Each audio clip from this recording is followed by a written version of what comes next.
ஒரு சின்ன பையன் என்னை தேடிட்டு ஓடி வந்தான். ஒரு கதை சொல்லுங்கன்னா, சொந்தமாக எதுவும் தெரியாதே என்ன, உங்களுக்கு சொந்தமாக எதுவும் தெரியாதுன்னு எனக்கும் தெரியும் அப்படின்னா. இந்த பையன் அடிக்கடி என்கிட்ட வந்து கதை கேட்குறவன், அதனால் என்னோட ரகசியம்லாம் அவனுக்கு அத்துப்படி. அதனால தான் அவ்வளவு தெளிவாக அடித்து விட்றான். சரி, இப்போ என்ன செய்யலாம்னு, பழைய கதை ஏதாவது ஒன்று சொல்லுங்களேன்னா. உனக்கு கிருஷ்ணதேவராயரை தெரியுமான்னு. அவர்கிட்ட நேரில் பழக்கம் இல்லை, ஆனால் அவரை பற்றி புஸ்தகத்தில் படிச்சிருக்கேன்னா. சரி, இவன்கிட்ட மேற்கொண்டு பேச்சு கொடுத்தா நம்மளை ஒரு மாதிரி ஆக்கி விடுவான் அப்படிங்கிறத யூகம் பண்ணிட்டு அவனை உட்கார வச்சு கடைசி வரைக்கும் குறுக்க பேசக்கூடாது அப்படின்னு ஒரு கண்டிஷனையும் போட்டுட்டு அந்த கதையை சொன்னேன். ஒரு சமயம் கிருஷ்ணதேவராயர் சமஸ்தானத்துக்கு ஒரு பெரிய வித்வான் வந்து சேர்ந்தாராம். என்னோட போட்டி போடுறதுக்கு இந்த ஊரில் யாராவது இருக்கீங்களா அப்படின்னு சவால் விட்டாராம்.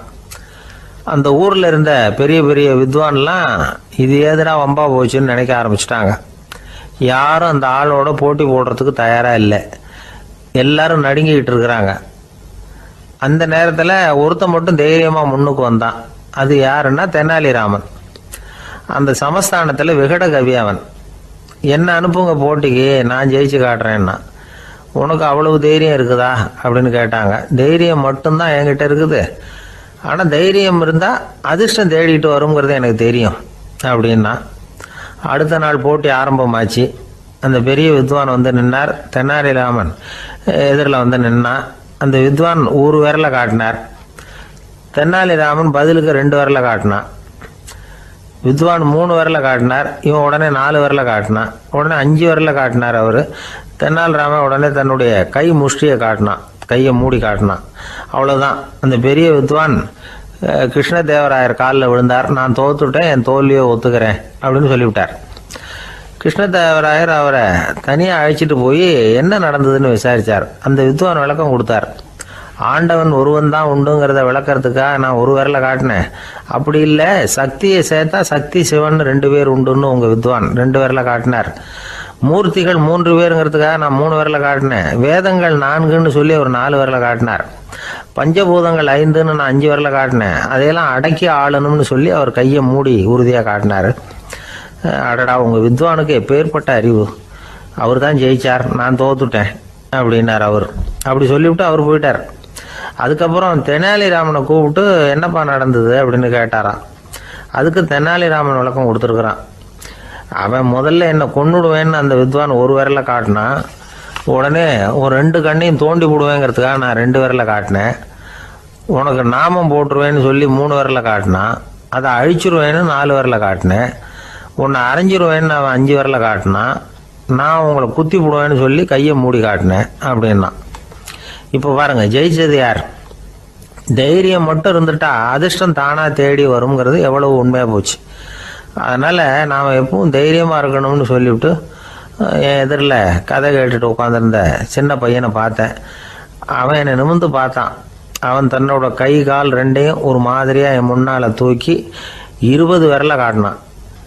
எனக்கு ஒன்றும் புரியல. இதுக்கு என்னப்பா அர்த்தம்னு கேட்டேன். இதே கதையை இதுக்கு முன்னாடி என்கிட்ட 20 தடவை நீங்கள் சொல்லியிருக்கீங்கன்னு அர்த்தம் அப்படின்னா. ஒருத்தர் வேகமாக நடந்து போகிறார். கடைத்தெருவில் ஒரு ஸ்வீட்டு கடையை பார்க்குறார். உடனே சடன் பிரேக் போட்டது மாதிரி நிற்கிறார். ஒரு ஸ்வீட் வாங்கி சாப்பிட்லாமேன்னு மனசு சொல்லுது. டாக்டர் வேணாம்னு சொல்லியிருக்கிறார், உடம்புக்கு ஒத்துக்காது, அதனால் அது வேணாம்னு சொல்லுது அறிவு. இவர் மனசு சொல்கிறத கேட்கல, அறிவு சொல்கிறபடி கேட்குறார். அதனால் மறுபடியும் வேகமாக அங்கேருந்து நடந்து போயிடுறார். அவர் நல்ல மனுஷன். மனுஷனுக்கு அறிவும் இருக்குது, உணர்ச்சியும் இருக்குது. எதுக்கு எடுத்தாலும் உணர்ச்சி வசப்பட்டுக்கிட்டு இருக்கக்கூடாது, அறிவு வசத்தில் நாம் இருக்கணும். அப்போ தான் நாம் நல்லபடியாக வாழ முடியும். இல்லைன்னா அவஸ்தை தான். மகாபாரதத்தில் சந்தனுன்னு சொல்லி ஒரு அரசன் வர்றான். அவன் ஒரு சமயம் அறிவு வசப்படாமல் உணர்ச்சி வசப்படுறான். அதாவது ஒரு நாள் கங்கை கரையில் ஒரு அழகான பொண்ணை பார்க்குறான். இவனுடைய மனசு அவகிட்ட போயிடுது. அவளை வந்து கல்யாணம் பண்ணிக்கிறதுக்கு ஆசைப்படுறான். அந்த பொண்ணு சரின்னு சம்மதிக்கிறா. ஆனால் ஒரு நிபந்தனை போடுறா. அந்த நிபந்தனைக்கு சம்மதம்னு சொன்னாதான் உன்னை கல்யாணம் பண்ணிக்குவேன்னு சொல்றா. சரி, அவ போட்ட நிபந்தனை என்ன தெரியுமா? இது மாதிரி நான் உங்க மனசு புண்படுற மாதிரி எந்த காரியம் பண்ணாலும் நீங்க என்ன ஏன்னு கேட்கக்கூடாது, நான் செய்யற காரியத்தை தடுக்கவும் கூடாது. அப்படி நீங்க செஞ்சா அடுத்த கணமே நான் உங்களை பிரிஞ்சு போயிடுவேன். இதுதான் அந்த பொண்ணு போட்ட நிபந்தனை. சந்தன அரசன் இந்த நிபந்தனையை வந்து ஒத்துக்கலாமா? இதை அறிவுபூர்வமாக யோசிச்சிருந்தா இதுக்கு கட்டுப்பட்டுருக்க மாட்டான். இந்த நிபந்தனைக்கு நான் சம்மதிக்க மாட்டேன்னு தான் சொல்லியிருக்கணும். ஆனால் அவன் அந்த நேரத்தில் உணர்ச்சி வசத்தில் இருந்தான். அதனால் நீ என்ன சொன்னாலும் சரின்னு ஒத்துக்கிட்டான். அவளை கல்யாணம் பண்ணிக்கிட்டான். இதனால் என்ன ஆச்சு? 7 பச்சை இளம் குழந்தைகளை பிறந்த உடனே அவள் கங்கையில் தூக்கி எறிஞ்சி கொல்லக்கூடிய கோர காட்சியை இவன் ஒன்று பின்னாடி ஒன்றா பார்க்க வேண்டியதாக போச்சு. கடைசியில் 8வது குழந்தை பிறந்ததுன்னா அவனுடைய அறிவு மேலோங்குது. அந்த கொடிய செயலை தடுத்து நிறுத்துறான். அந்த 8வது குழந்தை தான் பின்னாடி பீஷ்மர் ஆகிறார். ஒரு பக்தி பிரசங்கத்தில் ஒரு பேச்சாளர் இந்த விஷயத்தை சொல்லிவிட்டு இன்னொரு விஷயமும் சொன்னார். அது என்னன்னா, சந்துனு மன்னன் அறிவுக்கும் உணர்ச்சிக்கும் நடுவில் அகப்பட்டு தவிச்சதுனால அவன் வம்சத்தில் வந்த கௌரவர்கள் உணர்ச்சி வசப்பட்டாங்க, பாண்டவர்கள் அறிவு வசப்பட்டாங்க அப்படின்னு சொன்னார். மனுஷனுக்கு உணர்ச்சியை விட அறிவு மேலோங்கி இருக்கணுங்கிறது சரிதான். ஆனால் அந்த அறிவை எப்படி உபயோகப்படுத்துகிறோங்கிறது முக்கியம். ஒருத்தர் சொன்னார், சார் இன்னைக்கு கோயம்புத்தூரில் ஒரு கல்யாணம், அதுக்கு நான் போக முடியலேன்னு நினைக்கும் பொழுது மனசுக்கு ரொம்ப வருத்தமாக இருக்குது சார் அப்படின்னார். ரொம்ப உணர்ச்சி வசப்பட்டார். அதுக்காக கவலைப்படாதீங்க சார், ஒரு வாழ்த்து தந்தி கொடுத்துருங்களேன் அப்படின்னார் இன்னொருத்தர். அது எப்படி சார் முடியும்னார் அவர். நான் தானே சார் கல்யாண மாப்பிள்ளை அப்படிங்கிறார் அந்த ஆள். ஒரு நண்பர் வந்தார். ரொம்பவும் இறுக்கமாக உடை அணிஞ்சிருந்தார். அதாவது ஆடைக்குள்ளே அவர் மாட்டிக்கிட்டு இருந்தது மாதிரி தெரிஞ்சது. ஏன் துணி குறைச்சலாக எடுத்துட்டீங்களா அப்படின்னு கேட்டோம். இல்லைங்க, எனக்கு எப்போவுமே இறுக்கமாக உடை அணிகிறது தான் பிடிக்கும் அப்படின்னார். ஒருத்தர் எப்படி உடை அணிகிறார் அப்படிங்கிறத வச்சு அந்த ஆள் எப்படிப்பட்டவர் அப்படிங்கிறத கண்டுபிடிச்சிடலாம். உடை அணிகிற விதம் ஒருத்தருடைய மனநிலையை வெளிப்படுத்துதான். இப்போ இறுக்கமான உடை அணிகிறவங்க பொதுவாக மன நிம்மதி இல்லாதவங்களாக இருப்பாங்களாம், கோபக்காரங்களாக இருப்பாங்களாம். ரொம்ப தொலைதொலைப்பாக ஆடை அணிகிறவங்க இருக்கிறாங்கல்ல, அவங்கெல்லாம் அமைதியான ஆளாக இருப்பாங்களாம், சாந்தமாக இருப்பாங்களாம். இவங்கெல்லாம் போராடுறதுக்கு சரியாக வரமாட்டாங்களாம். இப்படி ஒரு கணிப்பு இருக்குது. அதனால தான் போர் வீரர்களுக்கெல்லாம் இறுக்கமான உடையை தான் கொடுக்கறது வழக்கம். ஆனால் சன்னியாசிகளை பாருங்கள், அவங்களுக்கெல்லாம் ரொம்ப தொலை உடைகள் தான். அவங்கெல்லாம் டைட் பேண்ட் போட்டுக்கிட்டு நிற்க மாட்டாங்க சன்னியாசிகள்லாம். அதே மாதிரி சன்னியாசிகள்லாம் காவி உடையை தேர்ந்தெடுக்கிறதுக்கும் காரணம் உண்டு. பல ஆண்டுகள் சோதனை செஞ்சு பார்த்துட்டு தான் சன்னியாசத்துக்கு காவி தான் சரி அப்படின்னு முடிவு பண்ணியிருக்கிறாங்க. இப்போ பௌதீக விஞ்ஞானப்படியும் அதுதான் சரி. அதாவது சூரிய ஒளியில் 7 வண்ணங்கள் உண்டு. ஒரு பொருள் மேலே அது விழும்பொழுது அந்த பொருள் நமக்கு சிவப்பாக தெரிஞ்சதுன்னா அந்த பொருள் சிவப்பை தவிர மற்ற எல்லா நிற கதிர்களையும் உள்வாங்கிக்கிட்டு சிவப்பு நிறத்தை மட்டும் வெளியில் விடுது. அதாவது விலக்கி விடுது. அதனால தான் அந்த பொருள் சிவப்பாக தெரியுது. உடல் ஆரோக்கியத்துக்கு ஓரளவு சிவப்பு தேவைப்படுது. அதனால தான் காவி உடை அணிஞ்சால் சூரிய ஒளி ஓரளவு சிவப்பை விலக்கிவிடும். அதாவது சிவப்பின் பலனும் கிடைக்கும், இந்த சிவப்பின் கெடுதலும் இல்லை அப்படின்னு யோசனை பண்ணாங்க. காவி உதய வேளையின் நிறம். கீழ் வானத்தில் கதிர் உதிக்கிற வேளையில் முதல் ஒளி தோன்றுகிற நேரத்தில் காவி நிறம் தான் கசியும். தியானம் செய்கிறப்போ முதல்ல காணக்கூடிய ஒளி காவி நிறம் தான். தியானத்தின் உச்ச நிலையின் நிறம் நீலம். தியானம் காவி நிறத்தில் ஆரம்பமாகி நீல நிறத்தில் நிறைவடைகிறது அப்படிங்கிறார் ஓஷோ. நீலம் தியான சிகரம், காவி தியான ஆரம்ப குறியீடு, ஒரு சன்னியாசியின் ஆரம்ப தரிசனம் அப்படிங்கிறார் அவர். ஒருத்தர் நாள் பூரா காவி உடையே அணிஞ்சிருந்தா அந்த நிறம் அவருக்கு தியானத்தை பற்றிய நினைவை ஊட்டிக்கிட்டே இருக்கும். இப்படியே ஆடைக்கும் தியானத்துக்கும் இடையில ஒரு தொடர் ஏற்படுது. ஒரு துறவியின் உள்ளார்ந்த பண்பாக அது மாறுது. கடை வீதியில் ஒரு பொருள் வாங்க போகிறோம், அது மறந்துடக்கூடாதுங்கிறதுக்காக ஞாபகம் முடிச்சு போட்டுக்கிறோம். அந்த முடிச்சுக்கும் பொருளுக்கும் தொடர்பு இல்லை. ஆனால் கடை வீதிக்கு போன உடனே அந்த முடிச்சு அந்த பொருளை ஞாபகப்படுத்துது. அதாவது அந்த முடிச்சு ஒரு தொடர்பு அம்சமாக அமையுது. அது மாதிரி தான் காவி உடையும். ஒரு துறவி நடக்கும் பொழுது, சாப்பிடும் பொழுது, குளிக்கும் பொழுது அவருடைய காவி உடை அவருக்கு ஞாபகப்படுத்திக்கிட்டே இருக்கும். அது ஒரு நிலைப்படுத்தப்பட்ட நினைவாக ஞாபக முடிச்சாக மாறிடுது. காவி ஆடை இல்லைன்னா ஒருத்தரால் துறவியாக முடியாதுன்னு அர்த்தம் இல்லை. அதே நேரத்தில் காவி ஆடையால் ஒன்றும் பிரயோஜனம் இல்லை, அதில் ஒன்றும் அர்த்தம் இல்லை அப்படின்னு சொல்லிட முடியாது. இதுதான் உண்மை. இவ்வளவு தூரம் காவி ஆடையை பற்றி சொல்கிறதுனால எல்லாரும் சன்னியாசியாக போடுங்கோ அப்படின்னு நாம் சொல்கிறதாக யாரும் நினச்சிடக்கூடாது. மனசுக்கும் நிறத்துக்கும் உள்ள சம்பந்தத்தை தெரிஞ்சுக்கிறதுக்காக தான் இவ்வளவும். நமக்கு தெரிஞ்ச நண்பர் ஒருத்தர் இருக்கிறார், ஆஃபீஸில் வேலை பார்க்குறவர். ஒவ்வொரு மாதமும் 20ஆம் தேதிக்கு பிறகு அவரை போய் பார்த்தீங்கன்னா காவி உடை அணிஞ்சிக்கிட்டு, கண்ணை மூடிக்கிட்டு, கை ரெண்டையும் விரித்து வச்சுக்கிட்டு தியானத்திலேயே உட்காந்துருப்பார். ஏன் இப்படி பண்ணுறீங்கன்னு கேட்டேன். அதாவது 20ஆம் தேதிக்கு பிறகு என் கையில் ஒரு பைசா கூட கிடையாது, ஒரு சன்னியாசி லெவலில் இருக்கிறேன், என்கிட்ட எதுவும் செலவுக்கு கேட்காத அப்படின்னு என் மனைவிக்கு நான் சூக்காக உணர்த்துறதுக்காக அப்படி உட்காந்துருப்பேன் அப்படின்னு விளக்கம் கொடுக்குறார் அவர். ஒரு சராசரி மனிதனுடைய இயல்பு என்ன? இன்பம் வந்தால் துள்ளி குதிப்பான், துன்பம் வந்தால் சோர்ந்து போய் ஒரு மூலையில் உட்காந்துருவான். இவன் தான் சராசரி மனிதன். ஆனால் ஒருத்தன் இன்பம் வந்தால் அதுக்காக மகிழ்ச்சி அடையிறதில்ல, துன்பம் வந்தால் அதுக்காக சோர்ந்து போகிறதில்ல அப்படின்னு வச்சுக்கோங்க. அப்படி இருந்தால் அவன் சாதாரண ஆள் கிடையாது. ஒரு ஊரில் ஒரு ஞானி இருந்தார். அவரை தேடிட்டு ஒரு பெரியவர் வந்தார். ஐயா, ஞானத்தில் சிறந்த ஞானம் எது அப்படின்னு கேட்டாராம். இதுக்கு அந்த ஞானி என்ன பதில் சொன்னார் தெரியுமா? இன்பத்தினால மகிழ்ச்சி அடையாமலும் துன்பத்தினால சோர்வு அடையாமலும் இருக்கிறது தான் அந்த ஞானம், பெரிய ஞானம் அப்படின்னாராம். சரி சுவாமி, அப்படிப்பட்ட ஞானம் உங்களுக்கு எப்படி வந்ததுன்னு கேட்டிருக்காரு இவர். அதை நான் ஒரு கழுதைகிட்ட இருந்து கற்றுக்கிட்டேன் அப்படின்னாராம் அவர். இவருக்கு ஒன்றும் புரியல, ஒரு மாதிரியாக முழிச்சிருக்கிறார். இதை அவர் புரிஞ்சுக்கிட்டார். நீங்கள் நாளைக்கு காலையில் நம்முடைய ஆசிரமத்துக்கு வாங்க, புரிய வைக்கிறேன்னாராம். சரின்னு அவர் போயிட்டார். மறுநாள் காலையில் ஆசிரமத்துக்கு வந்து சேர்ந்தார். ஞானி அவரை கூப்பிட்டு உட்கார வச்சார். வாங்க, வந்து இப்படி உட்காருங்க, கொஞ்ச நேரத்தில் இந்த வழியாக ஒரு கழுதை போகும், அதை கவனித்து பாருங்கன்னாராம். இவருக்கு இன்னமும் ஒன்றும் புரியாமல் போச்சு, ஒரே குழப்பம். இருந்தாலும் அந்த ஞானி சொன்னது மாதிரியே உட்காந்துருக்கிறார். கொஞ்ச நேரத்தில் அந்த வழியாக ஒரு கழுதை போச்சு. அது முதுக நிறைய அழுக்கு மூட்டைகள், அதை சுமந்துக்கிட்டு போகுது. ஒரு சலவை தொழிலாளி அதை ஓட்டிகிட்டு போகிறார். கொஞ்சம் தூரத்தில் ஒரு ஆறு இருக்குது. அங்கே போய் துணியெல்லாம் சுத்தப்படுத்திக்கிட்டு சாயந்தரமாக திரும்பி இந்த வழியாகவே வருவாங்க. ஞானி சொன்னது மாதிரியே இந்த பெரியவர் அழுக்கு மூட்டையை சுமந்துக்கிட்டு போகிற அந்த கழுதையை கவனித்தார். கழுதை போயிட்டுது. அதுக்கப்புறம் ஞானியை திரும்பி பார்த்தார். இப்போ அந்த ஞானி சொன்னார், சாயந்தரம் வரைக்கும் நீங்கள் இங்கேயே இருக்கணும்னார். அதே மாதிரி இவர் இருந்தார். சாயந்தரமாக அந்த ஞானி சொன்னார், ஐயா, இப்போ கொஞ்ச நேரத்தில் அந்த கழுதை இந்த வழியாக திரும்பி வரும், அதையும் கவனித்து பாருங்கன்னார். இவரும் கவனித்து பார்க்குறார். கழுதை வந்தது. அது முதுகில் சலவை செய்யப்பட்ட துணி மூட்டை, அது பாட்டுக்கு சுமந்துக்கிட்டு போய்கிட்டு இருக்குது. பெரியவருக்கு ஒன்றும் புரியல, பொறுமை இழந்துவிட்டார். சரி சுவாமி, இந்த கழுதைக்கும் உங்கள் ஞானத்துக்கும் என்ன சம்பந்தம் அப்படின்னார். இப்போ அந்த ஞானி விளக்கினார்.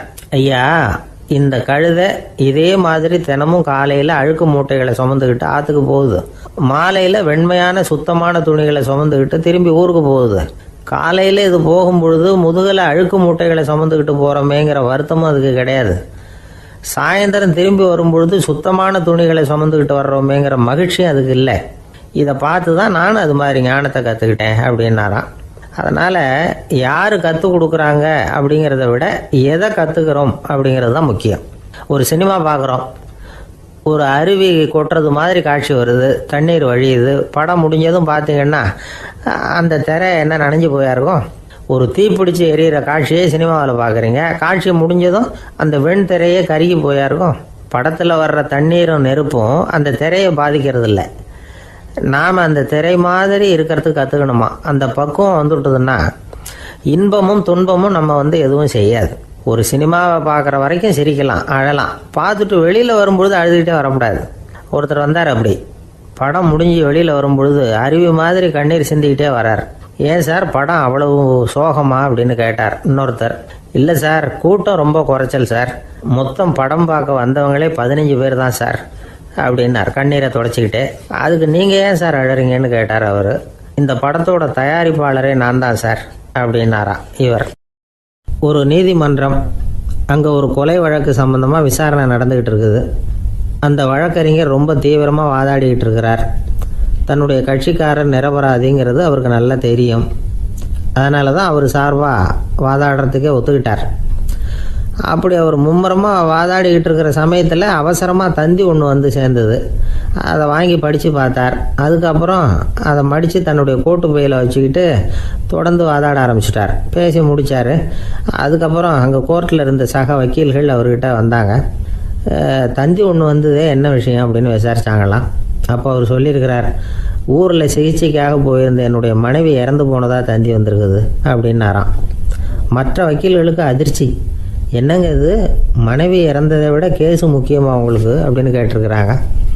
இறந்து போன என் மனைவி மறுபடியும் திரும்பி வர போகிறதில்ல, ஆனால் என்னுடைய கட்சிக்காரர் ஒரு கொலை வழக்கில் மாட்டிக்கிட்டார், அவரும் நிரபராதி, அவர் உசுரை நான் காப்பாற்ற வேணாமா, இதுதான் என்னுடைய கடமை அப்படின்னாராம். இப்படி இவர் சொன்னதும் எல்லாரும் அப்படியே திகைச்சு போய் நின்றுட்டாங்களாம்.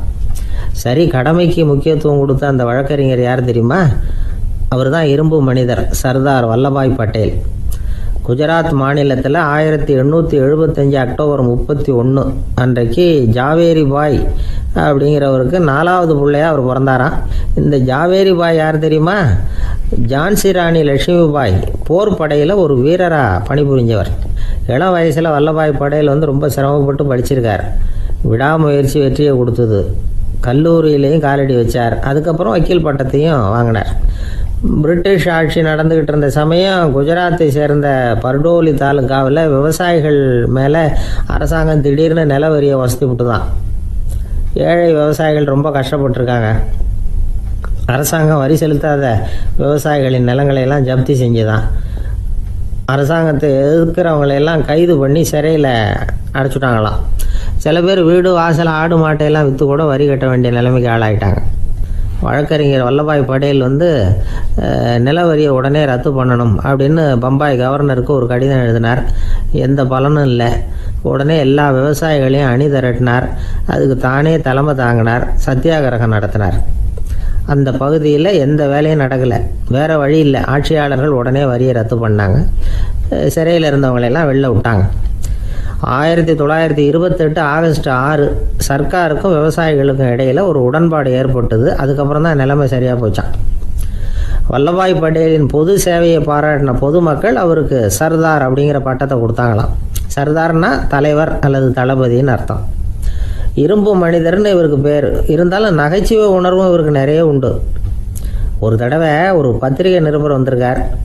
சர்தார் பட்டேல்கிட்ட அவருக்கு பிடிச்ச பண்பாடு கலாச்சாரம் எது அப்படின்னு கேட்கணும்னு ஆசை. அதனால் அவரை பார்த்து கேட்டாராம், ஏங்க உங்களுக்கு பிடிச்ச கல்ச்சர் எது அப்படின்னு கேட்டிருக்கார். இதுக்கு சர்தார் பட்டேல் சொன்ன பதில் என்ன தெரியுமா? எனக்கு பிடிச்ச கல்ச்சர் அக்ரிகல்ச்சர் அப்படின்னாராம். ஒரு நண்பர் சினிமா படம் தயாரிக்கிறவர். அவர்கிட்ட ஒரு நாள் பேசிக்கிட்டு இருந்தேன். அது எப்படி சார், நீங்கள் எடுக்கிற எந்த படமும் கையை கடிக்காத அளவுக்கு எடுத்துடுறீங்களே, அது எப்படின்னு கேட்டேன். அது ஒன்றும் பெரிய விஷயம் இல்லை சார். பெண்களுக்குன்னு சில உருக்கமான காட்சிகள், இளைஞர்களுக்குன்னு சில நடனங்கள், அடிதடி காட்சிகள், அப்புறம் வயசானவங்களுக்குன்னு சில ஆன்மீக காட்சிகள், சின்ன பிள்ளைங்களுக்கு சிரிப்பு, இப்படி எல்லாமும் சேர்த்து நான் படம் எடுக்கிறேன். மசாலா படம்னு பேர். இது ரொம்ப பெருசாக இல்லைன்னாலும் ஓரளவுக்கு சுமாராக ஓடிடும், கையை கடிக்காது அப்படின்னார். இது ஒரு உத்தி. சில பத்திரிகை ஆசிரியர்களும் இந்த உத்தியை கையாளுறது உண்டு. இந்த உத்திக்கு பார்னம் உத்தி அப்படின்னு பேர். பார்னம் எஃபெக்ட் அப்படின்னு சொல்லுவாங்க. அதாவது ஃபீனியஸ் டி பார்னம் அப்படின்னு ஒருத்தர் அமெரிக்காவில் இருந்தாராம். அதாவது 19ஆம் நூற்றாண்டில் அமெரிக்காவில் கொடிகட்டி பறந்த ஒரு சர்க்கஸ் நிறுவனத்தின் அதிபர் அவர். இந்த உலகத்தில் ஒவ்வொரு நிமிஷமும் ஒரு ஏமாளி பறந்துக்கிட்டே இருக்கிறான் அப்படிங்கிறது அவருடைய சித்தாந்தம். ஒவ்வொருத்தரையும் திருப்திப்படுத்துகிற அளவுக்கு அம்சங்களை கொஞ்சம் கொஞ்சமாக கலந்து கேளிக்கை நிகழ்ச்சிகளை நடத்தினது தான் அவருடைய மகத்தான வெற்றிக்கு காரணம். அதனால் அந்த உத்தியை யார் கடைப்பிடிச்சாலும் சரி, அதுக்கு பார்னம் உத்தி அப்படின்னு பேர் வந்துட்டுது. ஜோசியம் சொல்கிறவங்களுக்கும் இந்த உத்தி தான் கை கொடுக்குது. ஒரு விஷயத்தை ஒருத்தருடைய கோள் நிலைகள் அல்லது கையெழுத்து நிரூபிக்கிறதாக அவர்கிட்ட சொன்னால் அதை அவர் நம்பிவிடுவார். ஆனால் அந்த விஷயம் நல்லதாக இருக்கணும், நேர்மையானதாக இருக்கணும், அதாவது பாசிட்டிவாக இருக்கணும். 8ஆம் இடத்துல குரு, 9ஆம் இடத்துல சனி, நீங்கள் ஒரு பெரிய மேதை தான் அப்படின்னு சொல்லுவாங்க. கேட்குறவங்களுக்கு அதை மறுக்கிறதுக்கு மனசு வராது. அப்படி சொல்லும் பொழுது கூடவே என்ன கொஞ்சம் முன்கோபம் அதிகமாக இருக்கும், இருந்தாலும் அது உடனே மறைஞ்சிரும் அப்படின்னு சில அற்ப விஷயங்களையும் சொன்னாலும் அதையும் சரிதான்னு சொல்லி ஒத்துக்குவாங்க. ஆளுமையை எடை போடுகிற ஒரு நிறுவப்பட்ட உத்தியின் மூலமாக தன்னுடைய குணாதிசயங்கள் கண்டுபிடிக்கப்பட்டதாக அவர் நம்புறது தான் இதுக்கு காரணம். இந்த மாதம் பணத்தட்டுப்பாடு கொஞ்சம் இருக்கும், உடம்புல ஏதாவது கொஞ்சம் அசௌகரியம் இருக்கும், வீட்டுக்குள்ளே லேசாக மனஸ்தாபம் வரலாம். இது மாதிரி பொதுப்படையாக சிலதை சொன்னாலே போதும், மக்களை நம்ப வச்சுடலாம். இதெல்லாம் நமக்கு மட்டும்தான் ஏற்படுது அப்படின்னு சொல்லி அவங்க நினைக்கிறது தான் காரணம். இதுதான் பாரணம் உத்திங்கிறது. மனிதர்கள் பாராட்டுகளை விரும்புகிறதும் விமர்சனங்களை வெறுக்கிறதும் பாரணம் உத்தியின் அடுத்த கூறு. அதனால் ஒருத்தருக்கு ஜோசியம் சொன்னாலும் சரி, அவருடைய ஆளுமையை மதிப்பிடுறதாக இருந்தாலும் சரி, அவரை புகழற மாதிரி இருந்தாலும் சரி, அப்படி இருந்தால் தான் அது சரியாக இருக்கும். சாதகமான விஷயங்களை அதிகமாகவும் பாதகமான விஷயங்களை நாசூக்காகவும் சொன்னால் மக்கள் அதை நம்பிடுவாங்க. ஒருத்தரை கருமின்னு சொன்னால் ஏற்றுக்க மாட்டார், அதையே கொஞ்சம் மாற்றி நீங்கள் கொஞ்சம் சிக்கனமான ஆசாமி அப்படின்னு சொன்னால் நீங்கள் சொல்கிறது சரிதான் சார் அப்படிம்பார். நீங்கள் பெரிய செலவாளி தான், இருந்தாலும் நல்ல விஷயங்களுக்கு தான் செலவழிப்பீங்க அப்படின்னு சொல்லணும். இப்படி இந்த வாரணம் உத்தியை கடைபிடிச்சி இன்னைக்கு வெற்றிகரமாக காலம் தள்ளுறவங்க நிறைய பேர் இருக்கிறாங்க. இந்த உலகத்தில் ஒவ்வொரு நிமிஷமும் ஒரு ஏமாளி பறந்துக்கிட்டே இருக்கிறான் அப்படிங்கிறது தான் ஃபீனியஸ் பார்னம் அவர்களுடைய நம்பிக்கை. அதை விட அடுத்தவங்களை ஏமாளியாக நினைக்கிற மனுஷர்கள் தான் இன்னைக்கு உலகத்தில் ரொம்ப அதிகம். ஒருத்தர் தன்னுடைய மேல் அதிகாரிகிட்ட போய், ஐயா ஒரு நாள் லீவு வேணும், என் தங்கச்சிக்கு கல்யாணம் அப்படின்னார். அவர் பார்த்தார், ஒரு 10 நிமிஷம் வெளியில் இருங்கன்னார். 10 நிமிஷம் கழித்து கூப்பிட்டார், இதை பாருங்க, நீங்கள் சொல்கிறது பொய். இப்போ உங்கள் தங்கச்சிக்கு ஃபோன் பண்ணேன், அவங்க தனக்கு 2 வருஷத்துக்கு முன்னாடியே கல்யாணம் ஆகிட்டதாக சொல்கிறாங்க அப்படின்னார். உடனே இவர் சொன்னார், சார் இப்போ நீங்கள் சொல்கிறதும் பொய்யா தான் இருக்கணும், ஏன்னா நிஜமாக எனக்கு ஒரு தங்கச்சியே கிடையாது அப்படின்னார். சில பேர் ஆளை பார்த்தா 60 வயசு மாதிரி தோணும், உண்மையான வயசு என்னன்னு பார்த்தா 40 அல்லது 45 சில பேரை பார்க்கறதுக்கு 45 மாதிரி தெரியும், உண்மையிலேயே 65 தாண்டி இருப்பாங்க. ஒரு மனிதனுக்கு 2 வகையான வயது உண்டுங்கிறார் ஓஷோ. அதாவது உடம்புக்குன்னு ஒரு வயசு, மனசுக்குன்னு ஒரு வயசு. முதல் உலக மகாயுத்தம் நடந்தது இல்லையா, அது முடிஞ்சதுக்கு அப்புறம் முதல் தடவையா மனிதனின் மூளை வளர்ச்சியை பற்றி மனநல வைத்தியர்கள் ஒரு கணக்கெடுப்பு சோதனை நடத்தினாங்களாம். அது வரைக்கும் மனிதனுக்கு 2 வகையான வயது உண்டுன்னு யாரும் சிந்திச்சதே இல்லையா. அந்த உலக மகாயுத்தம் முடிஞ்சதுக்கு அப்புறம் மனிதனுடைய சராசரி மனதின் வயதை கணக்கிட்டு பார்க்கும் பொழுது அவங்களுக்குலாம் ரொம்ப அதிர்ச்சியாக இருந்துதான். ஏன்னா அது ரொம்ப பின்தங்கிய நிலையில் இருந்திருக்கு, வளர்ச்சி அடையாத நிலையில் இருந்திருக்கு. அவங்க கண்டுபிடிச்ச பிரகாரம் அப்போ மனசோட சராசரி வயசு என்ன தெரியுமா, 14. அப்படின்னா பார்த்துங்க, உடல் ரீதியாக ஒருத்தரோட வயசு 70 கூட இருக்கலாம், ஆனால் மனசோட வயசு 14 தான். இதுக்கு நேர்மாறாக அமைஞ்சு போச்சுன்னு வச்சுங்க. அதாவது ஒருத்தருக்கு உண்மையிலேயே 14 வயசு, அதாவது உடலோட வயசு 14, அவரோட மனசின் வயசு 70ன்னு வச்சுக்கோங்க. இப்படி அமைஞ்சுட்டுதுன்னா அவர் சீக்கிரம் ஞானத்தன்மை அடைஞ்சிருவார் அப்படின்னு அர்த்தம். இப்போ நமக்கெல்லாம் உடம்போட வயசு மனசோட வயசு ரெண்டும் ஒன்றா இருந்துட்டா அதுவே போதும், அதுவே பெரிய விஷயம். இப்போ எமர்சன் கிட்ட போய் ஒருத்தர் கேட்டாராம், உங்கள் வயசு என்ன அப்படின்னு. அவர் உடனே பதில் சொல்லியிருக்கார், 360 வருஷம் அப்படின்னாராம். கேட்டவர் குழம்பி போயிட்டார். அவர் என்ன சொல்கிறாரு, 360 வயசா, என்ன நம்ம காதில் தான் சரியாக விழலையா? எமர்சன் எப்பவும் உண்மையை பேசுகிற ஒரு சிறந்த அறிவாளி, அவர் இப்படிலாம் பொய் சொல்ல மாட்டாரே அப்படின்னு ஒரு யோசனை பண்ணிக்கிட்டே இவர் மறுபடியும் அவர் கிட்ட போனாராம். ஐயா நீங்கள் சொன்னது சரியாக என் காதில் விழலை, அதனால் மறுபடியும் கேட்குறேன், உங்கள் வயசு என்ன அப்படின்னாராம். எமர்சன் மறுபடியும் சொல்லியிருக்கிறார், 360 வருஷம்னு. வந்தவருக்கு உண்மையிலேயே அதிர்ச்சியாக போட்டுது. அதுக்கப்புறம் மெதுவாக ஆரம்பித்தாராம், ஐயா நீங்கள் சொல்கிறத என்னால் ஏற்றுக்க முடியாது, எப்படி பார்த்தாலும் இப்போ உங்களுக்கு வயசு ஒரு 60க்கு மேலே இருக்காதுன்னு நினைக்கிறேன் அப்படின்னாராம். நீங்கள் சொல்கிறது சரிதான், அது என் உடம்போட வயசுன்னாராம் எமர்சன். அப்படின்னா ஏற்கனவே நீங்கள் சொன்னது அப்படின்னு கேட்டிருக்காரு, அது என் மனசோட வயசு அப்படின்னாராம். நம்மளை பொறுத்த வரைக்கும் அறிவு தூசு படிஞ்சிருக்கு, அது மாதிரியே அன்பும் மாசுபட்டிருக்கு. இது ரெண்டையும் சுத்தம் பண்ண வேண்டியிருக்குது, அப்போ தான் நாம் சரியான வயசில் வாழ முடியும். ஒரு ஆசாமி இருக்கிறார், அவருக்கு உடம்போட வயசு அதிகம், மனசோட வயசு ரொம்ப குறைச்சல், குழந்தை மாதிரி. அவர் ஒரு ஆஸ்பத்திரியில் படுத்திருக்கிறார். நர்சம்மா எல்லாருக்கும் மருந்து கொடுத்துட்டு போகிறாங்க. கொஞ்ச நேரம் கழித்து திரும்பி வந்தாங்க. அப்போ இவர் அந்த அம்மாவை கூப்பிட்டு சொல்கிறார், இதை பாருங்கள் சிஸ்டர், நீங்கள் எல்லாருக்கும் சின்ன சின்ன மாத்திரையாக கொடுத்துட்டு எனக்கு மட்டும் நீளமான மாத்திரையாக கொடுத்துட்டீங்க, முழுங்கிறதுக்கு ரொம்ப கஷ்டமாக போச்சு, இனிமேல் எனக்கும் சின்ன மாத்திரையாக கொடுங்க சிஸ்டர் அப்படின்னாராம். அந்த அம்மா உடனே அதிர்ச்சியாகி தலையில் அடிச்சுக்கிட்டாங்களாம். நான் கஷ்டப்பட்டு மாத்திரையை முழுங்கினத்துக்கு நீங்கள் ஏமா தலையில் தட்டிக்கிறீங்க அப்படின்னு கேட்டிருக்காரு இவர். இதுக்கு அவங்க சொல்லியிருக்கிறாங்க, நான் உங்களுக்கு கொடுத்துட்டு போனது மாத்திரை இல்லைங்க, அது தெர்மாமீட்டர் அப்படின்னாங்களாம். ஒருத்தர் ஓடி வந்தார், இன்னொருத்தரை பார்த்து, சார் உங்கள் சைக்கிளை ஒரு நாள் இரவல் கொடுங்களேன், பக்கத்து ஊருக்கு போயிட்டு வர வேண்டியிருக்கு அப்படின்னார். இவர் சைக்கிளை கொடுத்து பத்திரமா கொண்டுட்டு போங்கன்னார். சார் இதை பத்திரமா கொண்டு போகிறேன், கவலையே வேணாம், ஏன்னா இது உங்களோட சைக்கிள் அப்படின்னு நான் நினைக்கல, என்னோட சைக்கிளாக நினைக்கிறேன் அப்படின்னார். அதுக்கப்புறம் தான் இவருக்கு உண்மையாகவே பயம் வந்துட்டுது. ஏன்னா அவர் சொன்னது மாதிரி அதை தன்னோட சைக்கிளாவே நினைச்சு தள்ளிட்டு போட்டா என்ன பண்றது? எது எதை நம்முடையதா நினைக்கணுங்கிறதுக்கு ஒரு வரையறை இருக்கு. சில பேர் ஆபீஸையே வீடா நினைச்சு விடுறது உண்டு. அப்படிப்பட்டவங்க கூட வீட்டை ஆபீஸா நினைக்கிறது இல்லை. ஏன்னா வீட்டில் இவர் ஆபீஸரா நடந்துக்க முடியறதில்ல. இதெல்லாம் ஒரு பக்கம் இருக்கட்டும். இப்போ விஷயத்துக்கு வருவோம். பொறியியல் மேதை டாக்டர் விஸ்வேஸ்வரய்யா இருந்தார் இல்லையா, பாரத ரத்னா விருதெல்லாம் கொடுத்தாங்களே. ஆபீஸ் வேலை வேற, சொந்த வேலை வேற அப்படிங்கிறதுக்கு ஒரு உதாரணமா இருந்தவர் அவர். மைசூர் மகாராஜா கிட்ட திவானா இருந்தார். அவர் ஒரு நாள் அரசாங்க வேலை காரணமா வெளியூர் போயிருந்தார்.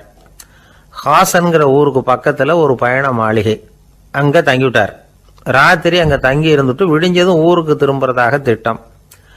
ராத்திரி தூங்குறதுக்கு ரொம்ப நேரம் ஆயிட்டுது. ரொம்ப நேரம் வரைக்கும் அரசாங்க சம்பந்தப்பட்ட வேலைகளையே பார்த்துக்கிட்டு இருக்கிறார். அரசாங்க ஃபைல்கள் நிறைய இருந்தது. அதையெல்லாம் ஒவ்வொன்றா எடுத்தார், படித்து பார்த்தார், பரிசீலனை பண்ணார். அதில் எழுத வேண்டியதை எழுதினார், கையெழுத்து போட்டார். ஒரு வழியாக அந்த வேலையெல்லாம் முடிஞ்சுது. அதுக்கப்புறம் என்ன பண்ணார்னா, தன்னுடைய சூட்கேஸை திறந்தார். அதிலிருந்து 2 மெழுகுவத்தியை எடுத்து கொளுத்தி வச்சார். அந்த பயண மாளிகையில் அது வரைக்கும் எரிஞ்சுக்கிட்டு இருந்த மின்சார விளக்குகளை அணைச்சுட்டார். அதுக்கு பிறகு அந்த மெழுகுவத்தி வெளிச்சத்தில் சில புத்தகங்களை தொடர்ந்து படிக்க ஆரம்பிச்சிட்டார். அந்த பயண மாளிகையில் பணியாளராக இருந்தவர் இதை பார்த்துட்டு ஓடி வந்தார். மறுபடியும் மின் விளக்கு போடுறதுக்காக போனார். விஸ்வேஸ்வரய்யா அதை பார்த்துட்டு போட வேணாம்ட்டாராம். இது வரைக்கும் நான் அரசாங்க அலுவல்களை கவனிச்சுக்கிட்டு இருந்தேன், அதனால மின் விளக்குகள் அப்போ எரிஞ்சதில் தப்பு இல்லை. இப்போ நான் புத்தகம் படிச்சுக்கிட்டு இருக்கேன், இது என்னுடைய சொந்த வேலை. இங்கே இருக்கிற மின் விளக்கு அதுக்காக ஏன் எரியணும் அப்படின்னு கேட்டாராம். இப்போ இருக்கிற சில அரசு பணியாளர்கள்கிட்ட இந்த சம்பவத்தை பேச்சோட பேச்சா சொல்லி பார்த்தேன். அவங்களால இதை ஜீரணிக்கவே முடியல. நேர்மை தேவைதான் சார், அதுக்காக அவ்வளவு தூரத்துக்கு அது தேவையா அப்படிங்கிறாங்க. விஸ்வேஸ்வரய்யா அப்படி பண்ணினது தான் ஒரு நேர்மையாளர் அப்படின்னு இந்த உலகத்துக்கு நிரூபிக்கணுங்கிறதுக்காக இல்லை.